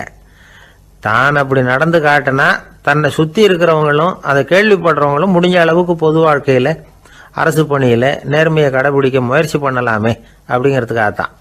இப்போவும் சில பேர் இருக்கிறாங்க, இவங்க ஆஃபீஸ் வேற வீடு வேறன்னு நினைக்கிறது இல்லை, அவ்வளோ உரிமை. ஒருத்தர் அப்படிதான், அவருக்கு அவசரமாக 5000 ரூபா தேவைப்பட்டது. ஆஃபீஸு பணத்தை எடுத்துக்கிட்டார். அந்த நேரம் பார்த்து ஆடிட் வந்துட்டுது. ஆப்பிட்டுக்கிட்டார். விசாரணை நடக்குது. அவர் சொல்றார், சார் நான் நேரம் காலம் பார்க்காம ஆஃபீஸில் வேலை செய்வேன். ஏன்னா அதை என்னோட ஆஃபீஸாக நினைக்கிறேன். அவசரத்துக்கு அந்த பணத்தை எடுத்தேன், மறுபடியும் வச்சுடலாம்னு தான் இருந்தேன். அதுக்குள்ளே இப்படி ஆயிட்டுது. நீங்கள் என்ன நினைச்சாலும் சரி, நான் ஆஃபீஸ் வேற வீடு வேற அப்படின்னு நினைக்கிறது இல்லை, அது என்னோட சுபாவம் அப்படின்னார். விசாரணை பண்ணவர் தீர்ப்பு வழங்கினார். உங்கள் சுபாவத்துக்கு மதிப்பு கொடுத்து நானும் தீர்ப்பு வழங்குறேன். நீங்கள் கொஞ்ச நாள் ஜெயிலில் இருந்துட்டு வாங்க, அது உங்களுக்கு கஷ்டமாக இருக்காதுன்னு நினைக்கிறேன். ஏன்னா அங்கே போனாலும் நீங்கள் உங்கள் சுபாவப்படி வீடு வேற ஜெயில் வேறன்னு நினைக்க மாட்டீங்க அப்படின்னாராம். ஒரு நண்பர் யாருக்கோ ஃபோன் பண்ணிட்டு இருந்தார். அவர் பேசி முடிச்சதும் நான் அவரை பார்த்து, இப்போ ஃபோன் பண்ணீங்களே அந்த ஃபோன் நம்பர் என்ன அப்படின்னு கேட்டேன். அவர் தலையை சொரிஞ்சுக்கிட்டார், ஞாபகம் வரலன்னார். சரி சார் அதை விடுங்க, உங்கள் மனைவி பேர் என்ன அப்படின்னு கேட்டேன். மாலதின்னார். என்ன சார் இது வேடிக்கை, கொஞ்ச நேரத்துக்கு முன்னாடி பேசின ஃபோன் நம்பர் மறந்து போச்சு. எப்போவோ கல்யாணம் பண்ணிட்ட மனைவி பேர் மறக்கலை, அதை கரெக்டாக சொல்லிவிட்டீங்களே அப்படின்னு கேட்டேன். அவர் என்ன ஒரு மாதிரியாக பார்த்தார். அவர் அப்படி என்னை பார்த்ததில் ஒன்றும் தப்பு இல்லை, ஏன்னா நாம் எல்லாருமே அப்படித்தானே. ஒரு குறிப்பிட்ட காரியத்துக்காக தொலைபேசியில் ஒருத்தட்ட பேசுகிறோம், அதுக்கப்புறம் அந்த எண் நமக்கு அனாவசியம், அதனால் மறந்துடுறோம். இதுக்கு பேர் தான் தற்காலிக ஞாபகம். ஆனால் மனைவி பேரை மறந்துட முடியுமா? முடியாது. அது அவசியமான ஒன்று. அடிக்கடி அந்த பேரை உபயோகப்படுத்துகிறோம், அதனாலேயும் அது முக்கியங்கிறதுனாலேயும் அதை மறக்கிறது இல்லை. இதுக்கு பேர் நிரந்தர ஞாபகம். சரி, இந்த தற்காலிக ஞாபகம் நிரந்தர ஞாபகம் இது 2 ஞாபக அளவுகளையும் கட்டுப்படுத்துறது எது அப்படின்னா மூளைக்குள்ள நடக்கிற மின்சார நடவடிக்கைகள் தான். தற்காலிக ஞாபகம் ஒரு மின்னல் மாதிரி தோன்றி மறையுது. நிரந்தர ஞாபகம் ஒரு படிவம் போல மூளையில படிஞ்சுடுது. ஒரு சம்பவத்தின் பல பிரதிகள் மூளையில பல்வேறு பகுதிகளிலேயும் படியறதுனால ஒன்று மறைஞ்சாலும் மறந்தாலும் இன்னொன்று மறையறதில்ல. இப்படிப்பட்ட நிலைமையில தான் இந்த தொண்டையில இருக்கு, வாயில வரமாட்டேங்குது சார் அப்படிமா. ஒருத்தருக்கு எந்த துறையில ஆர்வமும் ஈடுபாடும் அதிகமோ அது சம்பந்தமான ஞாபக சக்தி அதிகமா இருக்கும். தொழிலை விரும்புகிற ஒரு டெலிபோன் ஆபரேட்டருக்கு எண்கள்லாம் நல்ல ஞாபகம் இருக்கும். அது மாதிரி கவிஞர்களுக்கு வார்த்தைகள் நல்ல ஞாபகத்தில் இருக்கும். இது ஒரு பக்கம் இருந்தாலும் ஒரு மூளை எண்களை விட எழுத்துக்களை விட படங்களை ரொம்ப சுலபமா ஞாபகத்தில் வச்சுக்குது. புரிஞ்சுக்கிற தன்மை, அனுபவம், புத்தி கூர்மை இது கூடி குறையிறத பொறுத்து ஞாபக சக்தியும் ஏறும் இறங்கும். இப்போ உதாரணத்துக்கு ஒரு பையனுக்கு படித்தது எதுவும் ஞாபகத்தில் இல்லைன்னா அவன் அதை சரியா புரிஞ்சுக்கலன்னு அர்த்தம். இந்த மறதிங்கிறது எந்த சமயத்தில் ஒரு பிரச்சனை ஆகுது தெரியுமா? உங்களுக்கு வேண்டியப்பட்ட ஒருத்தரை ஞாயிற்றுக்கிழமை சாயந்தரம் சரியா 5 மணிக்கு கடற்கரைக்கு வர சொல்லிவிட்டு அந்த நேரத்தை மறந்துட்டா அது பரவாயில்ல, வர சொன்னதையே மறந்துட்டாதான் நிலைமை மோசம்னு அர்த்தம். இப்படி இருந்தா இது சிகிச்சை எடுத்துக்க வேண்டிய நிலைமைங்கிறத புரிஞ்சுக்கணும். ஆமா, இதுக்கும் மருந்து இருக்கு. ஆனா மூளை குறிப்பிட்ட அளவுக்கு கீழே இயங்குறப்போ இன்னொன்னு சொல்லுவாங்க, இந்த நியூரோ டிரான்ஸ்மிட்டர் அப்படின்னு சொல்லுவாங்க. அப்படிங்கிற மூளை ரசாயனம் ரொம்பவும் குறைஞ்சி போறப்போ மட்டும்தான் உபயோகப்படும். டாக்டர் என்ன சொல்றாங்க தெரியுமா? மூளையை பொறுத்த வரைக்கும் அதுல ஞாபக சக்தி அதிகமா உள்ள மூளை, மறதி உள்ள மூளை அப்படின்னு ஒன்றும் கிடையாது அப்படிங்கிறாங்க. நினைவு வச்சுக்கிறதுக்கு பயிற்சி அளிக்கப்பட்ட மூளை, பயிற்சியற்ற மூளை அப்படின்னு வேணும்னா சொல்லலாம் அப்படின்னு சொல்றாங்க. அதனால நம்ம ஞாபக சக்திங்கிறது நம்ம கிட்ட இருக்கிற பயிற்சி, முயற்சி இதை பொறுத்து தான் அமையும். ஒருத்தர் ஒரு பென்சிலை எங்கேயோ வச்சுக்கிட்டு தேடிக்கிட்டு இருந்தார். அப்புறம் என்னமோ தீவிரமா யோசனை பண்ணி அதை ஞாபகப்படுத்தி பார்த்துக்கிட்டு இருந்தாராம். எதிரில் உட்கார்ந்து இருந்தவர் சொன்னார், பென்சிலை தானே தேடிட்டு இருக்கீங்க, அது உங்க வலது காதில் இருக்குது சார் அப்படின்னாராம் அவரு. இதுக்கு அவரு சொல்லியிருக்காரு, பென்சிலை வலது காதில் தான் வச்சிருக்கேங்கிறது எனக்கு நல்லா ஞாபகம் இருக்கு, ஆனா எது வலது காதுங்கிறது தான் மறந்து போச்சு அப்படின்னாராம். அவர் அதை தான் யோசிச்சுட்டு இருந்திருக்கிறார். ஒருத்தர் ரொம்ப கவலையோட உட்காந்துருந்தார். எதை பத்தி சார் கவலைப்படுறீங்கன்னு கேட்டோம். எதிர்காலத்தை பத்தி கவலைப்படுறேன்னார். ஏன்னு கேட்டோம். என்ன பண்றதுன்னே தெரியல சார், எதிர்காலம் ஒரே இருட்டா இருக்கு, பாதையே புரியலன்னார். இன்னைக்கு நம்ம இளைஞர்கள் பல பேருக்கு எதிர்காலம் இருட்டா தான் தெரியுது. அவங்கெல்லாம் இந்த கதையை கொஞ்சம் கேட்கணும். ஒரு மலை அடிவாரத்தில் ஒரு சின்ன கிராமம். அந்த மலை ரொம்ப உயரமானது. அடர்த்தியா செடி கொடிகள் மரங்கள் அதில் மண்டி கிடக்குது. பகல் வேளையில் இருட்டாக தான் இருக்கும், அவ்வளவு அடர்த்தி. அந்த மலை உச்சியில் ஒரு கோவில். முத நாள் ராத்திரியே புறப்பட்டாதான் காலையில் அந்த கோயிலுக்கு போய் சேர முடியும். கிராமத்து இளைஞன் ஒருத்தன் அந்த மலை உச்சிக்கு போக வேண்டியிருந்தது. கையில் ஒரு விளக்கை எடுத்துக்கிட்டு முத நாள் ராத்திரியே புறப்பட்டான். புறப்பட்டு போனவன் கிராமத்து எல்லையிலேயே நின்றுட்டான். ஏன் தெரியுமா? அவன் கையில் இருந்த விளக்கோட வெளிச்சம் 10 அடி தூரத்துக்கு தான் தெரியுது. அது வரைக்கும் தான் பாதை தெளிவாக இருக்குது. அதுக்கு அப்பால எல்லாம் ஒரே இருட்டாக இருக்குது, பாதை புரியல. இவன் யோசனை பண்ணி பார்த்தான். மனசுக்குள்ள ஒரு சந்தேகம். 10 அடி தூரம் தானே வெளிச்சம் தெரியுது, அப்படின்னா நாம் 10 அடி தூரம் தானே போக முடியும். அதுக்கும் அந்தாண்ட ஒரே இருட்டாக இருக்குதே, அதில் எப்படி நாம் நடந்து போகிறது? நாம் ரொம்ப தூரம் நடந்து போய் ஆகணுமே. அப்படிப்பட்ட நினப்பெல்லாம் அவனுக்கு வந்துட்டுது. இதுதான் அவன் மனசில் ஏற்பட்ட தயக்கம். இப்படி யோசிச்சுக்கிட்டே அந்த இளம் ஆசாமி புறப்பட்ட இடத்துலயே நின்றுகிட்டு இருக்கிறான். அந்த சமயத்தில் ஒரு வயசான பெரியவர் அந்த பக்கமாக வந்தார். அவர் கையில் இதை விட சின்னதாக ஒரு விளக்கு வச்சிருந்தார். அது எப்படின்னா அது ஒரு 5 அடி தூரத்துக்கு தான் வெளிச்சம் காட்டுது. அவ்வளவு சின்ன விளக்கு. அவரும் மலை உச்சிக்கு போகிறதுக்காக தான் வந்துகிட்டு இருக்கிறார். அவரை பார்த்து இவன் கேட்டான், என்ன பெரியவரே, இவ்வளவு சின்ன விளக்க வச்சுக்கிட்டு அவ்வளவு தூரத்துக்கு எப்படி மலையேற போறீங்க அப்படின்னு கேட்டான். நீ ஏன் இப்படி தயங்கிட்டே நிற்கிறேன்னு கேட்டார் பெரியவர். என்கிட்ட இருக்கிற விளக்கு 10 அடி தூரத்துக்கு தான் பாதையை காட்டுதுன்னா. இப்போ பெரியவர் சொன்னார், தம்பி, உன் கையில் இருக்கிற விளக்கு கொடுக்குற வெளிச்சத்தை வச்சு நீ முதல்ல 10 அடி தூரம் முன்னாடி போ. 10வது அடியில் போய் நின்றுக்கிட்டு பாரு, மறுபடியும் ஒரு 10 அடி தூரத்துக்கு பாதை தெரியும். இப்படி உன் கையில் இருக்கிற விளக்கு தொடர்ந்து வெளிச்சம் காட்டிக்கிட்டே இருக்கும். நீ முன்னேற முன்னேற அந்த வெளிச்சமும் முன்னேறும். அதனால எத்தனை கிலோமீட்டர் தூரம் வேணும்னாலும் நீ இந்த 10 அடி தூரம் வெளிச்சத்தை வச்சுக்கிட்டே நீ போயிடலாம், புறப்படு அப்படின்னார். இப்போதான் அந்த பெரியவர் சொன்னது இளைஞனுக்கு பளிச்சுன்னு புரிஞ்சுதான். உடனே உற்சாகமாக புறப்பட்டான், உச்சிக்கு போய் சேர்ந்தான். இந்த கதையிலேருந்து நாம் புரிஞ்சுக்க வேண்டியது என்ன தெரியுமா? நீண்ட கால திட்டம் ஒன்று போடும் பொழுது நமக்கு முன்னாடி இருக்கிறத மறந்துட்டு மனசை போட்டு குழப்பிக்க கூடாது. உங்கள் கையில் என்ன இருக்கோ அதுலேயே உங்கள் எதிர்காலம் மறைஞ்சிருக்குது. கண் முன்னாடி தெரியறத வச்சு ஆரம்பிங்க, போக போக வழி தானா புலப்படும் அப்படிங்கிறார் ஒரு பெரியவர். பெரிய பயணங்களையெல்லாம் இப்படி தான் நடத்த வேண்டியிருக்கும். ஒவ்வொரு அடியாக எடுத்து வச்சா ஓடி போய் சேர்ந்து விடலாம். மலைச்சு போய் நின்றுட்டா நின்றுக்கிட்டே இருக்க வேண்டியது தான். நம்ம ஆள்லாம் ரொம்ப மோசமான இருக்கிறாங்க. ஒருத்தன் அப்படி தான் நீண்ட தூர பிரயாணம் ஒன்று புறப்பட்டான். ரயில் போய்கிட்டே இருந்தது. கொஞ்ச தூரம் போச்சு, பாதி வழியில் கையில் வச்சுருந்த டிக்கெட்டை காற்றுல விட்டுட்டான். ஐயோ, என் டிக்கெட்டு போயிட்டுதே அப்படின்னு கத்த ஆரம்பிச்சுட்டான். பக்கத்தில் இருந்த பெரியவர் அவனை பார்த்து பரிதாபப்பட்டு, கவலைப்படாத தம்பி, போனா போகுது, வேற டிக்கெட் வாங்கிக்கலாம் அப்படின்னு ஆறுதல் சொன்னார். அதுக்கு அவன் சொல்கிறான், சார், நான் அதுக்காக அழலை, அந்த டிக்கெட்டு கிடைச்சாதானே நான் எந்த ஊருக்கு போகணுங்கிறது எனக்கு தெரியும் அப்படிங்கிறான். ஒரு அம்மா, அவங்களுக்கு 35 வயசு இருக்கும், குடும்பத்தில் எந்த கஷ்டமும் இல்லை, இருந்தாலும் காரணம் இல்லாமல் பிள்ளைங்க பேரில் கோவப்படுறது, எரிஞ்சு விடுறது அவங்க வழக்கம். பிள்ளைங்க அழும், உடனே அவங்க மனசும் சங்கடப்படும். இன்னொரு அம்மா, நல்ல வேலையில் இருக்கிறவங்க, வாரத்துக்கு ஒரு தடவையாவது தலைவலி வந்துடும். இவங்களுக்கெல்லாம் உடம்புல எந்த கோளாறும் இல்லை, மனசு மட்டும் சரியாக இருக்காது, தூக்க மாத்திரை கையில் வச்சுருப்பாங்க. 30-35 வயசுடைய பெண்களுக்கு சர்வசாதாரணமாக காணப்படுகிற மனக்கோளாறு இது. இதுக்கு பேர் மனவாட்டம், டிப்ரெஷன், மனமடிவு அப்படின்னு சொல்லலாம்.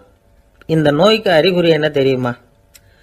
மனசில் வருத்தமான உணர்வு இருக்கும், அடிக்கடி அழலாம் போல தோணும், முன்னால் எல்லாம் எந்தெந்த செயலில் ஆர்வம் இருந்ததோ அதெல்லாம் குறைஞ்சிரும், அல்லது சுத்தமாகவே ஆர்வம் இல்லாமல் போயிடும்.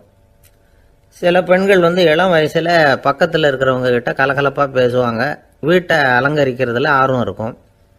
இப்போ அதுலையெல்லாம் ஆர்வம் இல்லாமல் போயிடும். எந்த வேலை செஞ்சாலும் சீக்கிரம் களைப்பு அடைஞ்சுடுறது மாதிரி ஆகிடும். நமக்கு யாருமே உதவியாக இல்லை, நம்ம எல்லாரும் கை விட்டுட்டாங்க போல இருக்குதே அப்படிங்கிற உணர்வுலாம் உண்டாகும். தன்னைத்தானே குறை சொல்லிக்குவாங்க, நாம் தப்பு பண்ணிவிட்டோம் போல இருக்குதே அப்படின்னு தோணும். குற்றம் பண்ணிட்டதா நினச்சி கஷ்டப்படுவாங்க. பசி இருக்காது, தூக்கத்தில் தொந்தரவு இருக்கும், அடிக்கடி செத்து போடலாங்கிற உணர்வு வரும், தற்கொலை பண்ணிக்கலாங்கிற எண்ணம் உண்டாகும். சில பேர் தற்கொலை முயற்சியில் கூட ஈடுபடுவாங்க. சில பேருக்கு பலவிதமான உடல் வலிகள் இருக்கும், பலவீனம் இருக்கும், சீக்கிரமாக களைப்படைஞ்சு போடுவாங்க. இதெல்லாம் மனவாட்ட நோய்க்கான தன்மைகள். இந்த மனவாட்டம், அதாவது டிப்ரெஷனை 2 வகையாக பிரிக்கலாமா. ஒன்று தானாக உண்டாக்கிக்கிறது, இன்னொன்று எதிர் விளைவை உண்டு பண்ணுகிற அல்லது நரம்பு சம்பந்தப்பட்ட டிப்ரெஷன். தானாக உண்டாக்கிக்கிற மனவாட்ட நோய் இருக்குது பாருங்கள், அதுக்கு ஏதாவது சூழ்நிலை காரணமாக இருக்கலாம், அல்லது இல்லாமலும் போகலாம். மூளையில் டொப்பாமைன் அல்லது செரட்டோனின் இதோட அளவு குறையும் பொழுது இந்த டிப்ரெஷன் உண்டாகுது. இதுக்கு ஓரளவு பிறவி காரணங்கள் கூட இருக்கலாம், குடும்பத்தில் வேற சிலருக்கும் வரலாம். பாதிக்கப்பட்ட பெண்ணை பார்க்கறதுக்கு பலவீனமாக தெரியும், கடுமையான குற்ற உணர்வு இருக்கும், தனியாக இருக்கிறதுக்கு ஆசைப்படுவாங்க, நடு ராத்திரியில் எழுந்திரிச்சு உட்காந்து கஷ்டப்பட்டுக்கிட்டு இருப்பாங்க, கொடூரமான முறையில் தற்கொலை பண்ணிக்க முயற்சி பண்ணுவாங்க, தீ வச்சுக்கிறது, அமிலத்தை குடிக்கிறது, தூக்கில் தொங்குறது. இப்படி தானாக வரவழைச்சிக்கிற மனவாட்ட நோய் மறையக்கூடிய நோய். ஒரு தடவை வந்தால் 3லேருந்து 6 மாதம் வரைக்கும் நீடிக்கும். இடைப்பட்ட காலங்களில் நோயாளி இயல்பாக இருப்பார். எதிர் விளைவை உண்டு பண்ணுகிற அல்லது நரம்பு சம்பந்தப்பட்ட மனவாட்ட நோய் எப்படின்னா, கணவன் மனைவி, மாமியார் மருமகள், இப்படிப்பட்ட உறவு முறை பிரச்சனைகள், தோல்விகள், எரிச்சல்கள், ஆபீஸ் பிரச்சனை, இப்படிப்பட்ட சூழ்நிலையால் உண்டாகிறது. எல்லாத்துக்கும் மருந்து இருக்குது, மார்க்கம் இருக்குது, கவலைப்பட வேண்டியதில்லை, தைரியமாக இருக்கணும். உளவியல் மருத்துவம் இதுக்கு ரொம்ப உபயோகமாக இருக்கும். சில பெண்களை பாருங்கள், அவங்க எதுக்கும் அலட்டிக்கிறது இல்லை. ஒரு அம்மா அப்படி தான் தன்னுடைய கணவனை அழைச்சிக்கிட்டு ஒரு மனநோய் மருத்துவர்கிட்ட வந்தாங்க. டாக்டர், எங்கள் வீட்டுக்காரர் திடீர்னு ஒரு மாதிரி ஆயிட்டார், வித்தியாசமாக நடந்துகிறார். எப்படின்னா, இவர் தன்னையே ஒரு ஒட்டடை பூச்சியாக நினச்சிக்கிட்டு இருக்கிறார். அப்படி நினச்சிக்கிட்டு தன்னுடைய தலையாலேயே வீட்டில் உள்ள ஒட்டடையெல்லாம் தொடச்சிக்கிட்டு இருக்கிறார் அப்படின்னாங்க. எவ்வளவு நாளாக அப்படி இருக்குதுன்னு கேட்டார் டாக்டர். 1 வாரமாக அப்படி இருக்குது அப்படின்னாங்க அந்த அம்மா. அப்படின்னா முன்னாடியே ஏன் அழைச்சிட்டு வரல அப்படின்னு கேட்டார் டாக்டர். வீடு பூரா சுத்தமாகட்டுமேனு பார்த்துக்கிட்டு இருந்தேன் டாக்டர் அப்படின்னாங்களாம் அந்த அம்மா. ஒரு ஊரில் ஒரு ஞானி இருக்கிறார், ரொம்ப பெரிய ஞானி, ரொம்ப வயசாயிட்டுது. கடைசி காலத்தில் அவர்கிட்ட சில பேர் வந்தாங்க. உங்கள் குரு யார் அப்படின்னு கேட்டாங்க. அவர் நிமிர்ந்து பார்த்தார். எனக்கு ஆயிரக்கணக்கான குருமார்கள் உண்டு, அவங்க பேரெல்லாம் சொல்லணும்னா இந்த காலம் பத்தாது, ஆனால் முக்கியமான ஒரு 3 பேரை பற்றி மட்டும் உங்களுக்கு சொல்கிறேன் அப்படின்னாராம். அப்புறம் சொன்னார், அந்த 3 பேரில் ஒருத்தன் ஒரு திருடன். ஒரு சமயம் ஒரு பாலைவனம் வழியாக நான் போய்கிட்டு இருந்தேன். அப்போது வழி தவறி போய் ஒரு கிராமத்துக்கு போயிட்டேன். அது இருட்டு நேரம், நடு ராத்திரி, ஊரே உறங்கி போச்சு. அந்த நேரத்தில் ஒரு ஆள் மட்டும் ஒரு வீட்டு சுவத்தில் ஏதோ பண்ணி உள்ளே நுழையிறதுக்கு முயற்சி பண்ணிகிட்டு இருக்கிறான். அவங்கிட்ட போய் நான் இன்னைக்கு இங்கே எங்கே தங்க முடியும் அப்படின்னு கேட்டேன். அதுக்கு அவன், இந்த ராத்திரி வேளையில் அது ரொம்ப சிரமம், ஒரு திருடனோட உங்களால் தங்க முடியும்னா நீங்கள் என்னோட தங்கலாம் அப்படின்னா. நான் அவங்க கூட 1 மாதம் தங்கியிருந்தேன். ஒவ்வொரு நாள் ராத்திரியும் இப்போ நான் என்னுடைய வேலைக்கு போகிறேன், நீங்கள் ஓய்வு எடுத்துக்கோங்க அப்படின்னு சொல்லிவிட்டு போவான். அவன் திரும்பி வந்த உடனே உனக்கு ஏதாவது கிடைச்சிதான்னு நான் கேட்பேன். அதுக்கு அவன், இன்னைக்கு ராத்திரி ஒன்றும் இல்லை, நாளைக்கு மறுபடியும் முயற்சி பண்ணுவேன் அப்படின்பா.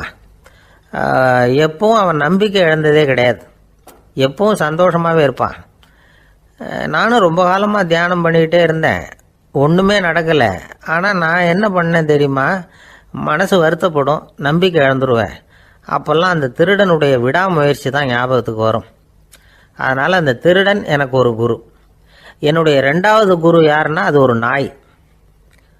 இது எப்படின்னா, ஒரு சமயம் எனக்கு ரொம்ப தாகமாக இருந்தது. ஒரு நதியை நோக்கி போய்கிட்டு இருந்தேன். அப்போ ஒரு நாயும் வந்தது. அதுக்கும் தாகம். ஓடி வந்து ஆற்றை பார்த்தது. அதோட நிழல் வந்து ஆற்றுல தெரிஞ்சுது. அதை பார்த்ததும் பயந்துட்டுது. அது அதாவது அது தன்னுடைய சொந்த உருவத்தையே கண்டு பயந்தது. அதை பார்த்து குறைக்குது, திரும்பி ஓடிச்சு. ஆனால் அதுக்கு தாகம் அதிகமாக இருந்ததுனால அது மறுபடியும் திரும்பி வந்தது.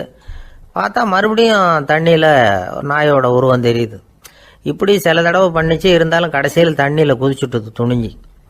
இப்படி குதித்த உடனே அதோட உருவமும் மறைஞ்சுட்டுது. இதை பார்த்தேன். நான் என்ன புரிஞ்சுக்கிட்டேன்னா, எவ்வளவுதான் பயம் இருந்தால் கூட ஒருத்தன் தைரியமாக காரியத்தில் இறங்கணும் அப்படிங்கிறத புரிஞ்சுக்கிட்டேன். இந்த போதனை அந்த நாய்கிட்ட இருந்து எனக்கு கிடைச்சிது. இது ஒன்று. அடுத்தது என்னுடைய 3வது குரு யாருன்னா அது ஒரு சின்ன குழந்தை. நான் ஒரு சமயம் ஒரு நகரத்துக்கு போனேன். அங்கே ஒரு குழந்தை எரிகிற மெழுகுவத்தி ஒன்று எடுத்துக்கிட்டு வந்தது. நான் அந்த குழந்தைய பார்த்து வேடிக்கையாக கேட்டேன், ஏன் பாப்பா இந்த மெழுகுவத்தியை நீயாவே கொளுத்துனியா அப்படின்னு கேட்டேன். ஆமான்னுது அந்த குழந்தை. சரி, இந்த மெழுகுவத்தி முன்னாடி எரியாமல் இருந்தது, இப்போ எரியுது. இந்த மெழுகுவத்திக்கு வெளிச்சம் எங்கேருந்து வந்தது, அதை எனக்கு காட்ட முடியுமா அப்படின்னு கேட்டேன் அந்த குழந்தைகிட்ட. இதுக்கு அந்த குழந்தை சிரிச்சுக்கிட்டு அந்த மெழுகுவத்தியை ஊதி அணைச்சுட்டுது. அதுக்கப்புறம் என்னை பார்த்து கேட்டுது, இப்போ இந்த மெழுகுவத்தியின் வெளிச்சம் போனதை பார்த்தீங்க இல்லையா, அது எங்கே போச்சுன்னு எனக்கு சொல்லுங்க அப்படின்னுது. அந்த குழந்தை இப்படி கேட்டதும் என்கிட்ட இருந்த ஆணவம் அழிஞ்சுட்டுது. நான் படித்ததெல்லாம் அந்த வினாடியில் சுக்கு நூறாக போயிட்டுது. என்னுடைய முட்டாள்தனத்தை நான் உணர்ந்தேன் அப்படின்னு இவ்வளவும் அந்த ஞானி விவரமாக சொன்னாராம். அதனால் நாம் இன்னார்கிட்ட இருந்து தான் இதை கற்றுக்கணுங்கிறது இல்லை, யாருக்கிட்ட இருந்தும் எதையும் கற்றுக்கலாம். நம்மால் ஒருத்தன் ஒரு நாய் வளர்த்துக்கிட்டு இருந்தான். அந்த நாய்க்கு வால் கிடையாது, யாரோ ஏற்கனவே வெட்டி எடுத்துட்டாங்க. இந்த நாய் தான் சார் எனக்கு குரு, அதுகிட்டே இருந்து கூட நான் பாடம் கற்றுக்கிட்டு இருக்கிறேன் அப்படின்னா. அப்படி என்ன கற்றுக்கிட்டேன் இந்த வால் இல்லாத நாய்கிட்டே இருந்து அப்படின்னு கேட்டோம். நாம் யாருக்கிட்டையும் வாலாட்டக்கூடாது அப்படிங்கிற பாடத்தை அதுகிட்டே இருந்து தான் நான் கற்றுக்கிட்டேன் அப்படின்னா. இந்த உலகத்தில் எவ்வளவோ உயிரினங்கள் இருக்குது, ஒவ்வொன்றும் ஒவ்வொரு விதமாக சண்டை போடுது. இப்போ 2 மாடு சண்டை போட்டுக்குதுன்னு வச்சுங்க, என்ன பண்ணும், 2 முட்டிக்கும். அதுக்கு சண்டை போடுறதுக்கு ஆயுதமாக உபயோகப்படுறது அதோட கொம்பு. 2 சேவல் சண்டை போட்டுக்குதுன்னு வச்சுங்க, அதுக்கு ஆயுதமாக உபயோகப்படுறது அதோட கால் நகம். காலால் தான் அது ஒன்றோட ஒன்று சண்டை போட்டுக்கும். ஆனால் 2 மனுஷன் சண்டை போட்டுக்கிறான்னு வச்சுங்க, இவன் இன்னதை தான் ஆயுதமாக உபயோகப்படுத்துவான்னு குறிப்பிட்டு சொல்ல முடியாது. கல்லை எடுப்பான், கத்தியை எடுப்பான், துப்பாக்கி எடுப்பான், என்ன வேணாலும் பண்ணுவான். வாயால் திட்டுவான், கையால் அடிப்பான், காலால் உதைப்பான், சகலகலாக வல்லவன். விலங்குகள்லாம் பொதுவாக வாயை சாப்பிட்றதுக்கு மட்டும்தான் உபயோகப்படுத்துது. ஆனால் இவனுக்கு சாப்பிட்றதுக்கும் அதுதான், சாப்பிட்டு விட்டு திட்டுறதுக்கும் அதுதான். ஆனால் ஒரு விஷயத்தில் மட்டும் கெட்டிக்கிறேன். அதாவது நாம் சண்டை போட்டுக்கிட்டாலும் பரவாயில்லை, கோழிகள் சண்டை போடாமல் இருக்கணும் அப்படின்னு ஆசைப்படுறான். எதுக்காக? கோழிகள் சண்டை போடாமல் இருந்தால் நிறைய முட்டைகள் போடுமா, அதுக்காக தான் இந்த அக்கறை. கோழி பண்ணை வச்சிருக்கிறவங்களுக்கு இது ஒரு பெரிய பிரச்சனை. அதாவது பண்ணையில் இருக்கிற கோழிகளுக்குள்ளே அடிக்கடி சண்டை வந்துடும், அதனால் முட்டை உற்பத்தி குறைஞ்சிரும். சரி, இதுக்கு என்ன பண்ணுறது? பண்ணையில் போய் உட்காந்துக்கிட்டு தினமும் பஞ்சாயத்து பேசிகிட்டு இருக்க முடியுமா? அமெரிக்காவில் கோழி பண்ணை வச்சுருக்கிற ஒருத்தர் இதை பற்றி யோசனை பண்ணி பார்த்தாராம். ஒரு வழியையும் கண்டுபிடிச்சிருக்கார். கோழிக்கெல்லாம் மூக்கு கண்ணாடி மாட்டி விட்டுட்டோம்னா அது சண்டை போடுற குணம் குறைஞ்சிரும், முட்டை அதிகமாகிடும். அந்த கண்ணாடியில் உள்ள லென்ஸு சிவப்பு நிறத்தில் இருக்கணும், அவ்வளவுதான் அப்படின்னு அவர் கண்டுபிடிச்சாராம். இது ஏற்கனவே நடைமுறையில் கண்டுபிடிக்கப்பட்ட ஒரு விஷயம். ஆனால் எல்லா கோழிக்கும் சிவப்பு மூக்கு கண்ணாடி எப்படி மாட்டி விடுறது? அப்படியே மாட்டி விட்டாலும் அது நழுவாமல் இருக்கணுமே. இப்போ நாமெல்லாம் நடு வரலால் மூக்கு கண்ணாடி நடுவில் தொட்டு அப்படி ஸ்டைலாக சரி பண்ணிக்கிறோம். அது மாதிரி கோழி எப்படி சரி பண்ணிக்கும்?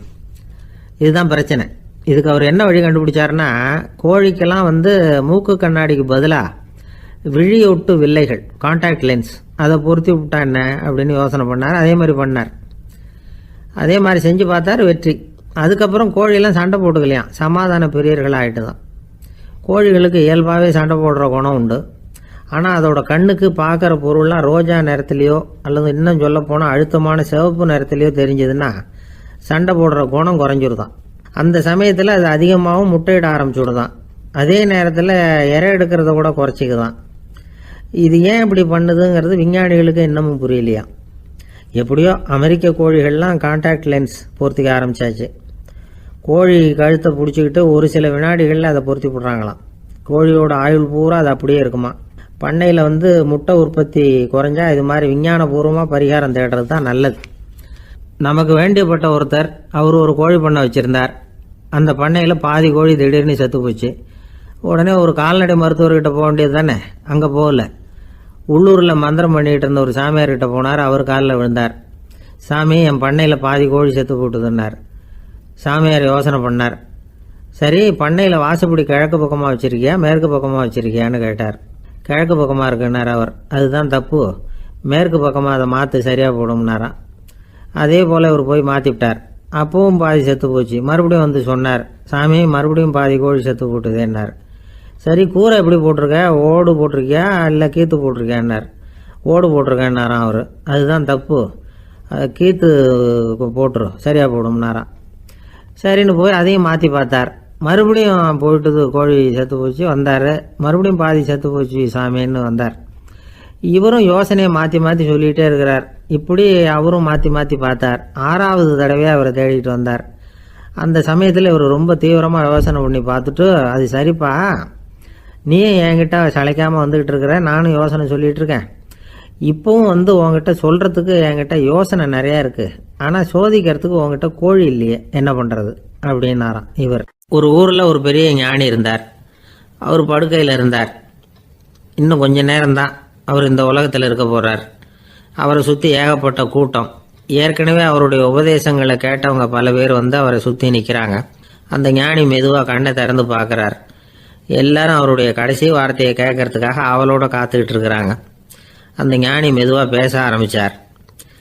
நான் என்னுடைய வாழ்நாள் பூராவும் உங்களுக்கு நிறைய போதனைகள் சொல்லிக்கிட்டு இருக்கிறேன்.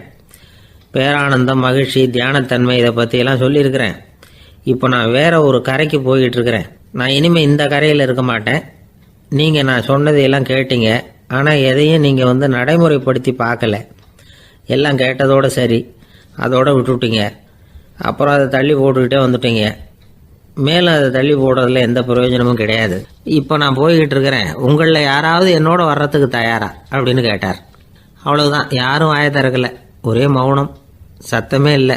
ஒருத்தர் பார்த்துக்கிட்டே நிற்கிறாங்க. அந்த கூட்டத்தில் ஒரு ஆள் அந்த ஞானி கூடவே 40 வருஷத்துக்கு மேலே இருந்திருக்கிறான். அவனும் வாயை திறக்காமல் இன்னொருத்தன் முகத்தை பார்த்துக்கிட்டே நிற்கிறான். இந்த சமயத்தில் பின்னாடி நின்றுக்கிட்டு இருந்த ஒருத்தன் கையை தூக்கினான். ஞானி அவனை பார்த்தார். சரி, ஒருத்தனுக்காவது நம்மோட வர்றதுக்கு தைரியம் இருக்குது அப்படின்னு நினச்சார். ஆனால் அந்த ஆள் என்ன சொன்னான் தெரியுமா?